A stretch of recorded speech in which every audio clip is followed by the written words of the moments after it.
seems to me that human beings are bent towards complicating things. Like we will always take and add more and more and more onto our life. It seems like that's sort of a default mode, especially of the earnest teacher's heart. Okay, and you watching this, you're an earnest educator. You're taking time to sit here and learn about the disciplines of time management.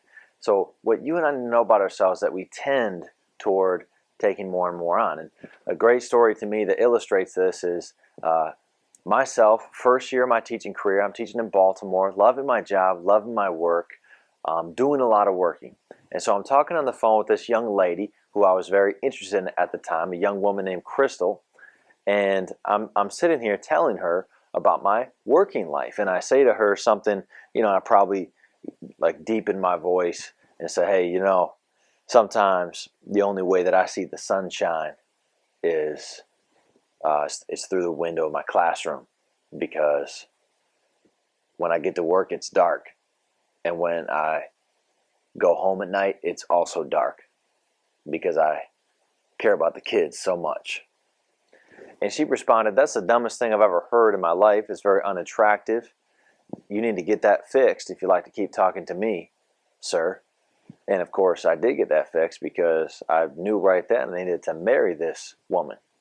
And I did. But Krista was right. And she was actually onto something that way back in the 50s, a guy named Cyril Northcote Parkinson, he came up with this idea called Parkinson's Law. I mean, Google this. It's a really amazing concept. And Parkinson's Law basically just says that tasks will always expand to fill whatever time you give them.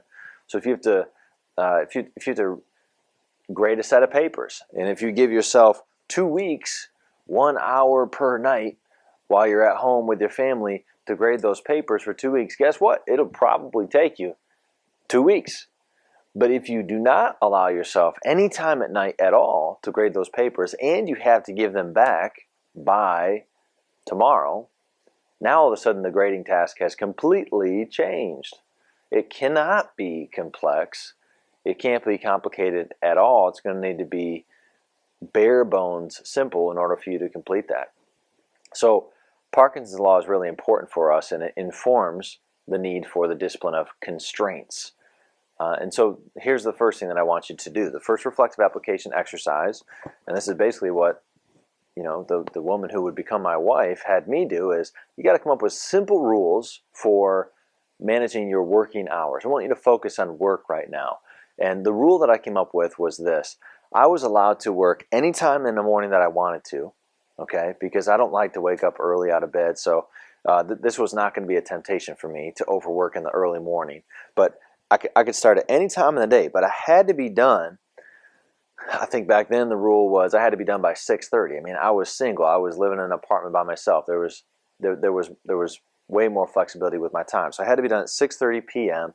and I think that I could work every Saturday morning until like 11 a.m. if I wanted to. So this gave me, I don't know, a 60, 65 hour work week. Still pretty intense, not something that I currently maintain. So now my rule is I can start working anytime that I want in the morning, and I have to be home by 5:30 p.m.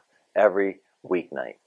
And then if I'm in an emergency situation, there's just something going on at work that's really intense, like the few weeks before the AP exam every year. Some of my students are AP World History students. There's a lot of grading that has to take place, so sometimes we'll bring in the Saturday morning, and I can work again from as early as I want until 11 a.m.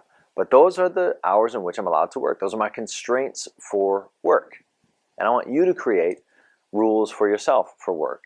And obviously your life is different from mine, so you may need to have different patches of work time in different portions of the day. I don't care where they are, but I just want you to set some rules right now. Some rules that are going to challenge you to have work stay within certain boundaries. And make no mistake, as you seek to follow this work schedule, as you seek to live by these simple rules that govern how much time you can work, bad things will happen.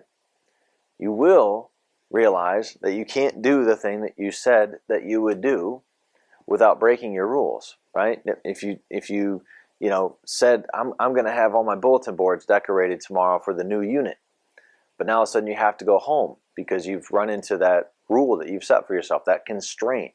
that you've set for yourself, well, you have to let the constraint win. And it's going to help you to realize, okay, I either need to manage my time better next time so that I have time to do the bulletin boards, or stop saying that I'm going to do the bulletin boards. But it's going to force you to make more decisions, to make more hard decisions about what gets your time and what doesn't. And that's going to accelerate your growth as a wise time manager. Simple rules. That's how you do it. Okay? And a side mission for this reflective application exercise would be create simple rules for the other areas of your life that you identified as important. So go ahead and play around with simple rules outside of work, but for sure you have to make some simple rules for work. Okay? And then the final thing that I want you to do is I want you to create a visual representation then of what these rules look like in your life. So I've got a link inside the lesson beneath this video. I've got a link to a printable week on a page thing. There's a link to like an Excel version that you can do if you want to do it on a spreadsheet. You can create this in a Google Classroom or a Google Calendar page. You can just make it show you 1 week. But what I want you to do is I want you to create a representation of your working hours. All right. And there's something I want you to look for when you do this. So as you seek to visually represent your work week, I want you to use one color or one shade for the hours that you have no control over. You have to use those hours for what they say they're for. So for example, if you have classes that you teach, right? I do this for 4.5 hours every day. Those are non-negotiable hours. I can't change those. If I want to go do something else with my time, those hours, then I'm going to lose my job. I have to do teaching during those hours. So make sure that the non-negotiable stuff, maybe it's a weekly meeting that you have to go to. Make sure that the non-negotiable stuff is shaded one way. And then I want you to represent all the rest of the time that you have for work, the time that you can use flexibly, the time that there is some give, there is some autonomy. I want you to represent that with a different color. And for that second group, that group where it's a prep hour, it's after school, maybe you're going to work 1 hour per night after the kids are in bed or something like this. For that flexible group, I want you to add up those hours, the number of hours that you have per week that are flexible, that are available to you in a flexible way. Because during those hours, we've got to make decisions about, well, do I spend those creating pretty worksheets? Do I spend those planning lessons? Do I spend those reading professional development books? Do I spend those working on a classroom management plan or something?